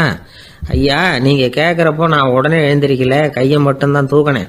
என்ன காரணம்னா, நான் எப்படி அடுத்த கரைக்கு சேர்றதுங்கிறது தெரிஞ்சுக்கிறதுக்காக தான். அந்த விவரத்தை மட்டும் இப்போ உங்ககிட்ட இருந்து நான் தெரிஞ்சுக்க ஆசைப்படுறேன். ஏன்னா இப்போ நான் உங்கள் கூட வர்றதுக்கு தயாராக இல்லை. எவ்வளவோ காரியங்களை நான் இன்னும் இங்கே முடிக்க வேண்டியிருக்குது. வீட்டுக்கு ஒரு விருந்தினர் வந்திருக்கிறார். என்னுடைய இளைய மகனுக்கு கல்யாணம் பண்ணி வைக்கணும். அதனால் இன்றைக்கி உங்கள் கூட வர முடியாது. அது மட்டும் இல்லை, இப்போ உங்கள் கூட அடுத்த கரைக்கு வந்தால் திரும்பி வர முடியாதுன்னு வேறு சொல்கிறீங்க. அதனால் இப்போ நான் வரல. இன்னொரு நாள் நிச்சயமாக நான் வர்றேங்க, உங்களை சந்திக்கிறேன். அதனால் இப்போ நீங்கள் இன்னொரு தடவை எங்களுக்கு விளக்கமாக சொல்லணும். ஏற்கனவே பல தடவை சொல்லியிருக்கிறீங்க. தயவு பண்ணி இப்போ ஒரு தடவை சொன்னீங்கன்னா சௌகரியமாக இருக்கும். அந்த அடுத்த கரையை அடையிறது எப்படி, இப்போ ஒரு தடவை அதை விளக்கமாக சொல்லிட்டீங்கன்னா நல்லா ஞாபகப்படுத்திக்குவேன். அது சரியான சமயம் வர்றப்போ இது எனக்கு உதவியாக இருக்கும் அப்படின்னு நானும். ஆனால் உண்மை என்ன தெரியுமா, அந்த சரியான சமயம் வரவே இல்லை அப்படிங்கிறது தான் உண்மை. இப்படி அந்த கதை முடியும். இந்த கதை அந்த ஒரு ஆளுக்கு மட்டும் இல்லை, கிட்டத்தட்ட எல்லாருக்குமே அது பொருந்தும் அப்படிங்கிறாங்க விவரம் தெரிஞ்சவங்க. எல்லாருமே அந்த சரியான தருணத்துக்காக தான் காத்துக்கிட்டு இருக்கிறாங்களாம். அதுக்காக ஜோசியம் பார்க்குறாங்க, கைரேகை பார்க்குறாங்க, நாளைக்கு என்ன நடக்குங்கிற ஆவலில் எல்லாரும் காத்துக்கிட்டு இருக்கிறாங்க. ஆனால் அந்த ஒரு நாள் ஒருபோதும் வரப்போகிறதில்ல. நீங்கள் தள்ளி போடுறதுக்காக பல அர்த்தமில்லாத காரணங்களை தேடுறீங்க அப்படிங்கிறார் ஒரு ஞானி. காத்திருக்கிறதுலேயே நம்ம காலம் ஓடி போயிடுது. ஏன்னா இன்னைக்கு நாம் சிந்திக்கிறது நாளைக்கு நாம் சிந்திக்கிறது இல்லை. ஒவ்வொரு நாளும் ஒவ்வொரு மாதிரி போயிடுது. நாளைக்கு மறுநாளை பற்றியே சிந்திக்கிறோம். இப்படியே அது பாட்டுக்கு போயிடும். கரையை தொட்டு பார்க்குறது எப்போ, இதுதான் கேள்வி. நமக்கு வேண்டியப்பட்ட ஒருத்தர் ஒரு ரயில்வே பிளாட்ஃபாரத்தில் நின்றுட்டு இருக்கிறார். அங்கே இருக்கிறவங்க கிட்ட கேட்குறாராம், விசாரிக்கிறார், ஏங்க கிழக்க போகிற ரயில் போயிட்டுதுங்களான்னாராம். போயிட்டுதுன்னு இருக்கிறாங்க. கொஞ்ச நேரம் கழிச்சு ஏங்க மேற்க போகிற ரயில் போயிட்டுதுங்களான்னு கேட்டிருக்காரு. போயிட்டுதுங்களான் இருக்காங்க. அப்புறம் கொஞ்ச நேரம் கழிச்சு மறுபடியும் ஏங்க 10:30 மணி வண்டி போயிட்டுதான்னு கேட்டிருக்காரு. தொடர்ந்து காலையிலேருந்து சாயந்தரம் வரைக்கும் இப்படி ஒரே இடத்துல நின்றுட்டு கேட்டுக்கிட்டே இருக்கிறார். இதை பார்த்துக்கிட்டு இருந்த ஒருத்தர் அவர்கிட்ட ஏங்க நீங்கள் எங்கே போகணும் அப்படின்னு கேட்டாராம். இவர் மெதுவாக சொன்னாராம், இந்த ரயில்வே லைனை தாண்டி அந்த பக்கம் போகணும் அப்படின்னாராம். ஆஃபீஸில் வேலை பார்க்குற ஒருத்தர் வந்தார். பேசாமல் ஒரு 10 நாள் லீவு போட்டுடலாமா பார்க்குறேன் அப்படின்னார். ஏன்னு கேட்டோம். என்னுடைய மேலதிகாரி ஒரு முசுடு சார், அவர்கிட்ட வேலை பார்க்குறது ரொம்ப கஷ்டமாக இருக்குது அப்படின்னார். ஆஃபீஸில் வேலை பார்க்குறவங்கெல்லாம் ஒரு விஷயத்தை நல்லா ஞாபகத்தில் வச்சுக்கணும். மேலதிகாரிங்கிறவர் ஒரு பெரிய மகான் இல்லை, அவரும் ஒரு மானிட பிறவி தான். சராசரி மனுஷனுக்குள்ள பலம் பலவீனம் ரெண்டும் அவருக்கும் உண்டு. அதனால் அவரை கொஞ்சம் அனுசரித்து போகிறதுக்கு பழகிறது தான் நல்லது. மேலதிகாரிகளில் பல வகை உண்டு. அதில் முக்கியமாக 3 வகை. அதில் ஒரு வகை எப்படி தெரியுமா, உங்களை ஒரு வேலை செய்கிற மெஷினாக மட்டுமே நினைக்கக்கூடிய வகை. இவங்கள்லாம் எப்படின்னா, எங்கேயாவது வெளியூர் போயிருந்தா கூட அங்கேருந்து ஃபோன் பண்ணுவாங்க, அந்த வேலை என்னாச்சு, இந்த வேலை என்னாச்சு அப்படின்னு. இவங்களுக்கெல்லாம் உங்கள் நலனை பற்றியோ உங்கள் குடும்பத்தை பற்றியோ அக்கறை இருக்காது. நீங்கள் சொல்கிற யோசனை எதுவும் இவங்ககிட்ட எடுபடாது. கொடுத்த வேலையை பாரு, நீ எனக்கு புத்தி சொல்ல வேணாம் அப்படிம்பாங்க. இவங்களை அனுசரித்து போகிறதுக்கு ஒரே வழி, இவங்க எதை சொன்னாலும் சரின்னு சொல்லிவிட்டு வேலையை கவனிக்க வேண்டியது தான். இவங்ககிட்ட வேற எந்த கேள்வியும் கேட்டுக்கிட்டு இருக்கக்கூடாது. ஆமாம் சாமி போடுறது கௌரவ குறைச்சல் இல்லை, அது ஒரு அலுவலக சௌகரியம், அவ்வளவுதான். இன்னொரு வகையான மேலதிகாரிகள் எப்படி தெரியுமா, இவங்கெல்லாம் ஆஃபீஸ் வேலையை பற்றி அதிகமாக கவலைப்பட்டுக்கிட்டு இருக்க மாட்டாங்க. தங்களுடைய சொந்த இமேஜ் பாதிக்கப்படக்கூடாதுங்கிறதுலையே கவனமாக இருப்பாங்க. இவங்கெல்லாம் அடிக்கடி உங்கள் நலனை விசாரிப்பாங்க. அதே மாதிரி நீங்களும் அவரை விசாரிக்கணும்னு எதிர்பார்ப்பாங்க. இந்த ரக அதிகாரிகளுக்கெல்லாம் புது வருட வாழ்த்து அனுப்பலாம், பிறந்தநாள் வாழ்த்து அனுப்பலாம். அவருக்கு எங்கேயாவது ஒரு பாராட்டு விழா நடந்தால் முதல் வரிசையில் போய் உட்காந்து உங்கள் முகத்தை காட்டலாம். ஆஃபீஸ் வேலையை மட்டுமே பார்க்குற பணியாளர்கள் இது மாதிரி அதிகாரிகள்கிட்ட நல்ல பேர் வாங்க முடியாது. இன்னொரு வகையான மேலதிகாரிகள் உண்டு. அவங்க எப்படின்னா, ஆஃபீஸ் வேலையை பற்றியும் கவலைப்பட மாட்டாங்க, தனக்கு கீழே வேலை பார்க்குறவங்கள பற்றியும் கவலைப்பட மாட்டாங்க. எக்காரணம் கொண்டும் தன்னுடைய பொசிஷனுக்கு ஆபத்து வந்துடக்கூடாதுன்னே நினைக்கக்கூடியவங்க இவங்க. இவங்களால கடுமையான வேலை செய்யவும் முடியாது, தீர்மானிக்கவும் முடியாது. எந்த முடிவையும் எடுக்காமல் அப்படியே தள்ளி போட்டுக்கிட்டே போடுவாங்க எல்லாத்தையும். இதனால் என்ன ஆகும்னா, இவருக்கு கீழே வேலை பார்க்குற உங்களுக்கு பொறுப்பு அதிகமாகிடும். இவங்ககிட்ட போய் பிரச்சனையை மட்டும் சொல்லி பிரயோஜனம் இல்லை, அதுக்கான முடிவுகளை நீங்களே சொல்லணும். அப்போ தான் இது மாதிரி அதிகாரிகள்கிட்ட நல்ல பேர் வாங்கலாம். அட்லீஸ்ட் கெட்ட பேர் வாங்காமலாவது காலம் தள்ளலாம். ஆஃபீஸில் வேலை பார்க்குறவங்க முக்கியமாக சில விஷயங்களை ஞாபகத்தில் வச்சுக்கணும். ஆஃபீஸில் நடக்கிற நல்லது கெட்டது எதுவாக இருந்தாலும் உடனடியாக மேலதிகாரிகிட்ட தெரிவிக்கிறது நல்லது. 3வது மனிதர் மூலமாக அதை அவர் தெரிஞ்சுக்கிறது அவ்வளவு நல்லதில்லை. எந்த மேலதிகாரியுமே தான் இந்த சர்பாஸ் செய்யப்படுறத விரும்புறதில்லை. அதனால் அவருக்கு தெரியாமல் மேலிடத்துக்கு மணி எழுதி போடக்கூடாது. அப்படி எழுதி போடுறவங்க சில பேர் இருக்கிறாங்க. நீங்களும் உங்கள் மேலதிகாரியும் தொழில் ரீதியாக ஒரே படிப்பு படித்தவராக இருக்கலாம். அப்படி இருந்ததுன்னா அட்ஜஸ்ட் பண்ணி போகிறது கொஞ்சம் கஷ்டம்தான். இதை மனசில் வச்சுக்கிட்டு நடந்துக்கணும். உங்களுக்கும் அவருக்கும் அபிப்பிராய பேதமா, அது அவருக்கும் உங்களுக்கும் உள்ள தனிப்பட்ட பிரச்சனை, அதை விளம்பரப்படுத்திக்கிட்டு இருக்கக்கூடாது. அது அவருடைய கோபத்தை கிளறும். உங்கள் மேலதிகாரி உங்கள் கூட படித்தவராக இருக்கலாம், அதுக்காக அவரை எல்லாருக்கும் முன்னாடி அடைய கிச்சாமி எப்படா இருக்க அப்படின்லாம் கேட்டுக்கிட்டு இருக்கக்கூடாது. பொதுவாக யாரும் அதை விரும்புறதில்லை. இவ்வளவையும் உங்கள் மனசில் வச்சுக்கிட்டு கொஞ்சம் சாமர்த்தியமாக நடந்துக்கிட்டிங்கன்னா ஆஃபீஸ் உங்களுக்கு அவஸ்தையாக இருக்காது, ஆனந்தமாக இருக்கும். ஒரு மேலதிகாரி தன்கிட்ட வேலை பார்க்குற ஒருத்தரை பற்றி ரொம்ப பெருமையாக சொன்னாராம். எங்கள் ஆஃபீஸில் எவ்வளவோ பேர் வேலை பார்க்குறாங்க. எல்லாரும் தினமும் வந்து ஏதாவது பிரச்சனைகளை சொல்லிகிட்டு இருப்பாங்க.